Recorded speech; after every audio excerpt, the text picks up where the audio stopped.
உண்மையாலுமே ஒரு விஷயத்தை எடுத்தோன்னே சொல்லிடுறேங்க. முதல்ல எந்த பெண்கள் கட்டி சாபம் வாங்கினாங்கன்னா அந்த ஜாதகம் வந்து வேலை செய்யாது. என்னங்க, சாபம் ஒரு பெண்ணுக்கிட்ட வாங்கினா அவங்க ஏழையாங்க கூட இருக்கட்டும், பணக்காராங்க கூட இருக்கட்டும், நடுத்தரவாதியாங்க கூட இருக்கட்டும், ஒரு பெண்ணோட சாபத்தை ஆண்கள் வாங்கினாங்கன்னா அந்த சுக்கரனுடைய பவர் மங்கிருங்க.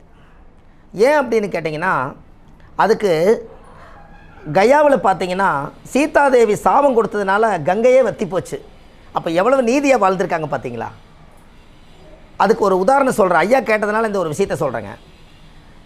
காசி போனோம், அயோத்தி, ராமருடைய அயோத்திக்கு போனோம். அயோத்தியில் ராமர் ஜென்ம பூமி அங்கே தான் இருக்குது.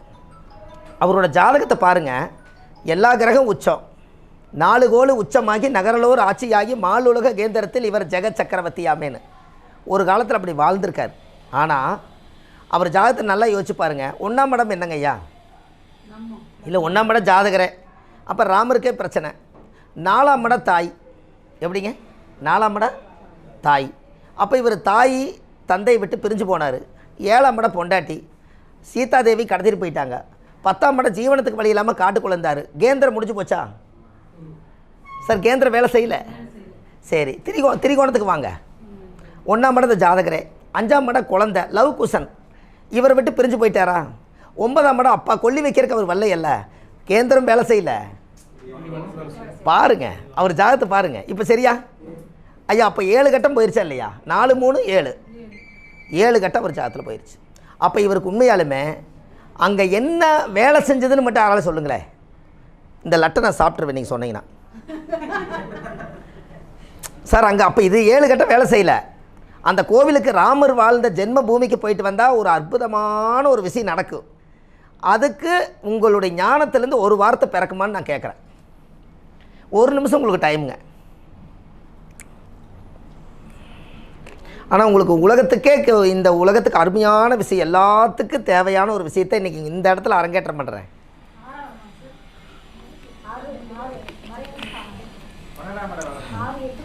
அம்மா இங்கே வாங்கம்மா.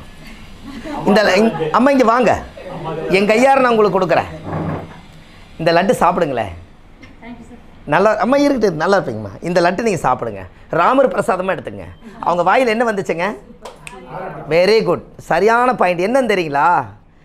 அவர் போய் அங்கே ராமர் வாழ்ந்த இடத்துல ராவணனவே அழித்து தன்னுடைய மனைவி கூட்டிகிட்டு வந்து உண்மையாலுமே அவர் வந்து குடும்பத்தோடு வாழ்ந்து எதிரிகளை எல்லாம் அழித்து அவர் வெற்றி ஆனதுனால 6ஆம் பாவம் தாங்க வேலை செய்யுது. எப்படி? அது அம்மா சொன்னதுனால தான் இந்த லட்டை கொடுத்தேன். லட்டு உத்திரட்டாதி இல்லைங்க, லட்டு உத்திரட்டாதி இல்லை. ஏன்னா அவருக்கு 7 கட்டம் வேலை செய்யலை, ஆனால் 6ஆம் பாவம் அவருக்கு வேலை செஞ்சுருக்குது. அப்போது 6ஆம் இடம் என்பது போர்க்களம், ஆனால் கடைசியில் வெற்றி. அவர் பாருங்கள், இத்தனை காலமாக எத்தனையோ அந்த ராமர் ஜென்ம பூமியில் பிரச்சனை நடந்து அவரோட கோயிலே மறைஞ்சு கிடந்துச்சு. இன்றைக்கி அதை எல்லாத்தையும் அழித்து இன்றைக்கி அவருக்கு ஒரு கோயில் கட்டி தன்னுடைய பூர்வீகத்திலேயே கோயில் கட்டி கும்பாபிஷேகம் பண்ண போகிறாங்க. அப்போது யாருக்கெல்லாம் 6ஆம் இடம் என்பது எதிரி, வழக்கு, சண்டை, தீராத நோய், கடன், இவங்கெல்லாம் ஒரு முறை வாழ்க்கையில் அயோத்தியில் போய் ராமர் ஜென்ம பூமிக்கு போயிட்டு வந்தால் அவங்க வெற்றி அடைஞ்சிருவாங்க. எப்படிங்க ஐயா? அதுக்கு தான் அம்மாவுக்கு 6ஆம் பாவம்னு சொன்னதுனால அவங்களுக்கு தான் இந்த நன்றி. ஏன் அப்படின்னா நாம் அனுபவித்து வந்தோம். அப்போ ஒரு ஜாதகத்தில் 6ஆம் இடம் என்பது அந்த கோயிலுக்கு போயிட்டு வந்தால் 18 வருஷத்துக்கு எதிரிகள் நம்ம பக்கம் வரமாட்டாங்க. ஏன்னா அவர் 14 வருஷம் காட்டுக்கு போயிட்டு வந்த தவமே எதிரியை அழிக்கணுங்கிறதுக்காகத்தான். அப்போ 14 வருஷம் அங்கே போயிடுச்சிங்களா? அப்போ 4 வருஷம் அவர் தவம் பண்ணி மொத்தம் 18 வருஷம் அவருக்கு அந்த பவர் இருந்து கிடச்சிது. அப்போ ராமருடைய ஜென்ம பூமியில் என்ன ஒரு அதிகரமான ஒரு சக்தின்னு கேட்டிங்கன்னா, இன்றைக்கி பெரிய பெரிய மனிதர்கள் எல்லாம் ஒரு பெரிய ஆலய மணி வாங்கி வச்சுருக்காங்க, நிறைய ஸ்பான்சர்கள்லாம் கொடுக்குறாங்க. அங்கே எல்லாமே அங்கே நடந்துக்கிட்டு இருக்குது. அங்கே இந்த குஜராத்தி மராட்டி இருக்கிறவங்கெல்லாம் அந்த கல்லில் இருக்கிற சிலைகள்லாம் இருக்குது இல்லைங்களா, அதுகளை எல்லாம் பாலிஷ் பண்ணிக்கிட்டு இருக்காங்க. எல்லாம் பூரா கட் பண்ணி சதுரமாக வந்து டையில் செஞ்சு அதை பூரா பாலிஷ் பண்ணிகிட்ருக்காங்க. அந்த பாலிஷ் பண்ணும்போது நானும் கொஞ்சம் வாங்கி பாலிஷ் பண்ணி விட்டேன். நம்ம கூட போனவங்களாம் எல்லாம் சேர்ந்து பாலிஷ் பண்ணாங்க. எதுக்காக இதை சொல்கிறேன்னு கேட்டிங்கன்னா, எல்லோரும் இந்த முடக்கு கோயில் ஒன்று எடுக்கிறாங்களா இல்லைங்களா ஐயா? ராமர், அதாவது முடக்கு கோயில் எடுக்கிறோமே இல்லையா, நம்ம முடக்கு கோயிலுக்கு போயிட்டு வந்தால் நம்மளோட கர்ம வினை தீரும்னு ஒரு சாஸ்திரத்தில் சொல்லுது. அந்த முடக்கு கோயிலுக்கு நம்மளுக்கு என்ன தொடர்புன்னு தெரியணும் இல்லைங்களா? இப்போது அந்த அம்மா ராமர் ஜென்ம பூமியில் அந்த மராட்டி குஜராத்தியில் இருக்கிறவங்க தலைக்கு முக்காடு போட்டு அவங்க அந்த பாலிஷ் பண்ணுறது தான் அவங்க தொழில். அந்த கோயில் கட்ட வரைக்கும் அவங்க ஒரு கான்ட்ராக்ட் எடுத்து வச்சுருக்காங்க. அவங்க ஒரு ஜாதகத்தில் ஒரு முடக்கு ஒன்று இருந்து அவரோட பேரம்பேத்தி ஜாதகம் வரும் இல்லைங்களா? அந்த ஜாதகத்தில் முடக்கு கோயில் அயோத்தியில் இருக்கக்கூடிய ராமர் ஜென்ம பூமி தான் முடக்கு கோயில் வருதுன்னு யாருக்கு வருதுங்க? அந்த மராட்டி குஜராத்தி அந்த பாலிஷ் தேய்ச்சாங்க பாருங்கள், அவங்களோட பேரம்பேத்திக்கு நம்மக்கிட்ட ஒரு நாள் ஜாதகம் பார்க்க வந்தால் அந்த கோயில் எங்கே வருங்க? அயோத்தி வருதுன்னு வச்சுக்கோங்க. அதுக்கு என்ன காரணம்னா, இப்போ இவங்க பாலிஷ் பண்ணுறாங்கல்லங்க, இவங்க சாமிக்கு இப்போ பணிவிடை செஞ்சு என் குழந்தை பேரம்பேத்தியெல்லாம் இந்த மண்ணுக்கு வந்தால் அவங்களும் நல்லா இருக்கட்டுன்னு சொல்லி அந்த சர்வீஸ் பண்ணுறாங்க பாருங்க. அந்த முடக்கு அந்த கோயிலுக்கு போனால் இவங்க செஞ்ச புண்ணியம் தான் அந்த கடவுள் ஆசீர்வாதம் பண்ணுறாரு. எப்படி? அப்போ ஒவ்வொரு கோயிலையும் நம்ம முன்னோர்கள் தான் போய் அந்த கோவிலுக்கு பணிவிடை செஞ்சுருக்காங்க. இப்போ பாருங்கள், ஊதியூரில் காங்கயம் பக்கத்தில் பொன்னூதியூர் மலை, அங்கே வந்து குறிப்பிட்ட தூரத்துக்கு மேலே வண்டி போகாது. அப்போது ஒரு கட்டடம் கட்டியிருக்கிறாங்க மேலே. அது வந்து என்னென்னா திருக்குறளை படித்தாங்க. திருக்குறள் எழுதினார் திருவள்ளுவர். அது உங்களுக்கு அந்த கொங்கண சித்தருடைய இது தெரியும். அவர் தவம் பண்ணிகிட்டு இருந்தார், கொக்கு ஆகி போயிடுச்சு. அவர் இப்படின்னு ஒரு முறைச்சார், உடனே கொக்கு பொசிஞ்சு கீழே விழுந்துருச்சு. அப்போ உடனே என்ன ஆகிப்போச்சு, என்கிட்ட அவ்வளோ சக்தி இருக்குதுன்னு கொங்கண சித்தர் வள்ளுவர் வீட்டுக்கு போயிருக்கிறார், திருவள்ளுவர் வீட்டுக்கு. அவர் போய் சாப்பாடு கேட்டிருக்கிறார் வாசகி அம்மா கிட்ட. அப்போ சாப்பாடு கேட்டோடனே அந்த அம்மா ஒரு முறைச்சிருக்குது. இப்போ ஆகாதம்மா, இன்னும் கொஞ்சம் நேரம் ஆகுங்க. இவர் ஒரு முறைச்சிருக்கிறார். அந்த அம்மா பார்த்துட்டு என்ன கேட்டிருக்குது, கொக்கன்று நினைத்தாயோ கொங்கணவான்னு கேட்டிருக்குது. என்னடா அது, நம்ம அங்கே கொக்கை எரிச்சது இந்த அம்மாவுக்கு எப்படி தெரியும்? அப்போது இதுக்கு பின்னாடி ஏதோ ஒரு ஹிஸ்ட்ரி இருக்குது அப்படின்னு இவரோட வீட்டுக்காரை பார்த்தா திருவள்ளுவர். அப்போ முதல் திருக்குறளை எடுத்து முழுமையாக படித்தவர் கொங்கண சித்தர். புரிஞ்சுங்களா? அதனால் அந்த கொங்கண சித்தரை நான் போய் பார்த்தேன். அப்போ பார்க்கும்போது கல் மேலே கொண்டு போயிட்டு இருந்தாங்க. 2 செங்கல் ஊரிய பையில் போட்டு, ஐயா மேலே மலைத்தானே போகிறீங்க, எல்லாத்துக்கும் இந்த ஒரு லோடு செங்கல் அங்கே போய் ஆகணும், இப்படி கோயிலுக்கு போகிறவங்க கிட்ட 2 கொடுக்குறேன், நீங்களும் கொண்டு போய் சேர்த்துருங்கன்னு ஒரு 5 10 கிலோவை 2 செங்கலை கொடுத்து விட்டாங்க. நானும் என்ன நினச்சி, கொண்டாங்க தோப்பில் படுக்கணுன்னு ஒரு நைட்டு பௌர்ணமி அன்னைக்கு பெட்ஷீட் போர்வையெல்லாம் எடுத்துகிட்டு மேலே நாங்கள் ஒரு 2 3 பேர் போகிறோம். அப்போ நான் என்ன நினச்சி கும்பிட்டு வரேன்னா, ஆண்டவனே இந்த மலையில் வந்து சித்தரே, நான் இந்த செங்கலை கொண்டு வந்து வச்சுருக்கேன், என்னுடைய வம்சத்தில் யார் இங்கே வந்துட்டு போனாலும் எல்லாத்துக்கும் நீ ஆசீர்வாதம் பண்ணி இந்த மண்ணை மிதித்து அந்த கர்ம வினையெல்லாம் தீர்ந்துரும்னு சொல்லி அந்த 2 செங்கலை வச்சுட்டு வந்துட்டேன். அப்போ நான் இந்த எண்ணத்தை போட்டு வச்சுட்டு வந்துட்டேன். என்னுடைய பையனுக்கு கல்யாணமாகி அவனுக்கு ஜாதகத்தில் முடக்கு ஒரு பாபம் வந்து அவருக்கு கொங்கண சித்திரை தான் முடக்கோயில் வந்துச்சுன்னா அந்த கோயிலுக்கு போயிட்டு வந்தேன்னு அவனுக்கு ரெடி ஆயிரும். அதுக்கு நான் என்ன பண்ணி வச்சுக்கிறேங்க, முதல்ல நான் ஒரு 2 செங்கலை கொண்டு போய் அங்கே வச்சு பிரார்த்தனை பண்ணியிருக்கேன். அப்போ முடக்கு கோயில் நாம் எடுத்து நீங்கள் கோயிலுக்கு கொடுத்து வர்றதல்ல, அந்த ஓலைச்சுவடியில் ஏற்கனவே எழுதப்பட்ட விதி. நாம் ஏற்கனவே அந்த கோயிலுக்கு பணிவிடை செஞ்சது தான் அந்த கடவுள் ரிப்பீட் ஆகி பல மடங்கு அந்த குழந்தைக்கு முடக்கு தோசை நிவர்த்தி பண்ணுறாருங்க. என்ன எப்படி? ஆனால் நம்ம நினச்சிக்கிறோம் ஏதோ இதில் ஏதோ ஒரு வேறு எதை கொடுத்தா போயிட்டு வராங்கன்னு. சில இடத்துல தெரியாமல் நம்ம கோயிலுக்கு கொடுத்து நிறைய பேர்த்துக்கு பலனடையாமல் திரும்பி வந்தவங்க எத்தனை பேர்? அப்போ உண்மையாலுமே அவங்க மூதாதிகள் வந்து அங்கே தர்மம் பண்ணியிருந்தால் அது நடக்கும். அப்போ உண்மையாலுமே அப்போ ராமர் வாழ்ந்த ஜென்மபூமி இருக்கா இல்லையா? அப்போது 6ஆம் பாவம் என்பது கடன் நோய் வழக்கு சண்டை தீராத கோர்ட்டு பிரச்சனைக்கு ஒரு நாள் அயோத்தியில் போய் ராமர் ஜென்மபூமியில் போய் ராமரை கும்பிட்டு வந்தால் 6ஆம் பாவம் வேலை செய்யும். சரி, இப்போது என்னால் அயோத்தி போக முடியாதுங்க, என்னால் அயோத்தி போக முடியாது, நான் ராமரை கும்பிடணும், ஏதாவது ஒரு வழிபாடு பண்ணணும், அது மூலியாவது எதிரிகள் அழிக்கணும், இல்லை எனக்கு நான் இப்போ கோர்ட்டுக்கு போகிறேன், நான் கோர்ட்டுக்கு போனால் எனக்கு தீரணும் அப்படின்னா, அப்போ நம்ம அயோத்தி போக முடியாத வசதி இல்லாதவங்களுக்கு நீங்கள் ராமர் கோயிலில் போய் முழுமையான ஒரு அபிஷேகத்தை ஏற்றுக்கிட்டு அந்த அபிஷேக தீர்த்தத்தை கொண்டு வந்து நீங்கள் வீட்டில் குளிச்சுட்டு அதுக்கப்புறம் நீங்கள் கோர்ட்டுக்கு போனீங்கன்னா வெற்றி நிச்சயமாயிரும். எப்படி? ஏன்னா அது போக முடியாதுல்லவா?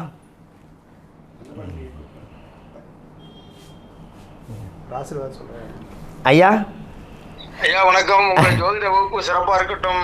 சரிங்க ஐயா, ரொம்ப சந்தோஷங்க ஐயா. எல்லாரும் உட்காந்துருக்காங்க ஐயா. எல்லாரும் இதில் பயன்பட்டு எல்லாரும் சிறப்படையணும். சரிங்க ஐயா, உங்களுக்கு தான் முதல்ல சொல்லி ஆரம்பிச்சிருக்கிறேங்க ஐயா, நல்ல விதமாக போகுதுன்னு சொல்லியிருக்காங்க ஐயா. ரைட் எல்லாருக்கும் வாழ்த்துக்கள், உங்களுக்கும் வாழ்த்துக்கள். சரிங்க ஐயா, சரிங்க ஐயா, ரொம்ப நன்றிங்க ஐயா. சரிங்க. ரைட். சரிங்க ஐயா, எல்லாத்துக்கும் ஆசீர்வாதம் கொடுத்துருக்குறாருங்க. சரி, இப்போது இதுலேருந்து என்ன சொல்லுதுன்னா, இதுலேருந்து என்ன சொல்லுது, புனர்பூசம், விசாகம், பூரட்டாதி நட்சத்திரத்தை பற்றி பேசிகிட்டு இருந்தா. ஐயா வந்து பூரட்டாதி நட்சத்திரம், திரிகோணம் கரெக்டாக உண்மைன்னு வருதா இல்லையா? என்னங்க ஐயா?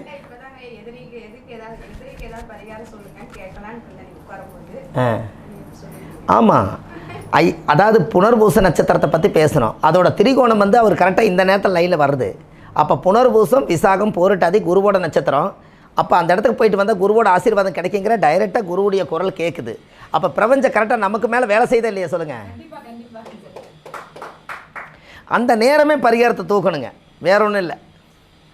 அந்த பரிகாரத்தை கிரியேட் பண்ணுறது இன்றைக்கி காலையில் தான் ஏதோ சொன்னார் இவர், நம்ம கேமரா ஐயா, நம்ம ராக்கி சார். என்னுடைய யாருக்குங்க ஐயா இப்போ 6 விரல் சொன்னீங்க? மாப்பிள்ளைங்கய்யா, தங்கச்சி பொண்ணு. தங்கச்சி பொண்ணுக்கு வந்து கையில் 6 விரல், லெஃப்ட் கையில் 6 விரல், காலில் 6 விரல், இதுலேயே 6 விரல். நீங்கள் ஒரு கடன் பரிகாரம் சொன்னீங்க ஐயா. 6 விரல் உள்ளவங்களுக்கு கொண்டு போய் சிவப்பு வேஷ்டி துண்டு, வெத்தலை பாக்கு, துவரம் பருப்பெல்லாம் கொண்டு போய் 6 விரல் உள்ளவங்களுக்கு கொடுத்தா 6ஆம் இட கடன் தீருன்னு நான் ஒரு இதில் சொல்லியிருந்தேன். சரிங்களா? அதுக்கு எங்கள் தங்கச்சி பிள்ளைக்கு 6 விரலுங்கன்னு சொன்னார். நான் என்ன கிரியேட் பண்ணேன்னா, 4 விரல் 6 விரல் 4 6 24 மணி நேரம் அவங்களுக்கு தான் வேலை செய்யுது நான் சொன்னேன்.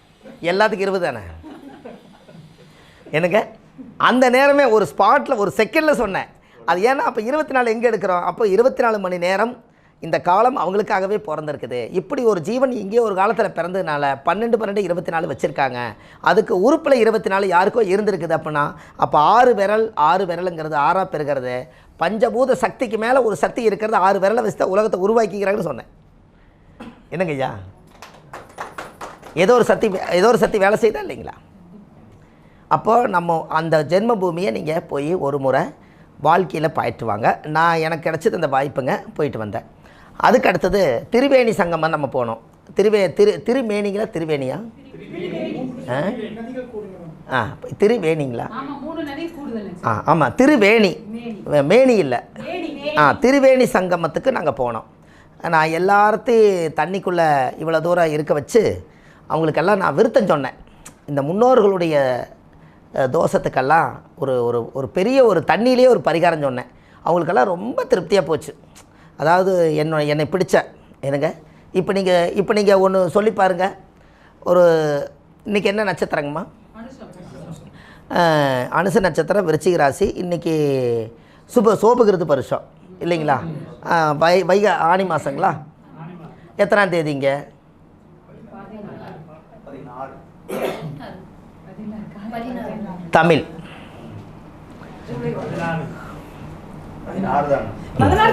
சரி, 16. இப்போ நீங்கள் எனக்கு கூட சொல்லுங்கள் பார்ப்போம். நான் என்ன சொல்லியிருப்பேன்னு நான் சொல்கிறேன்.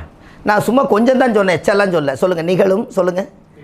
சுப நமஸ்து, மங்களகரமான தூயத்தமிழ், சோபகிருது வருடம்,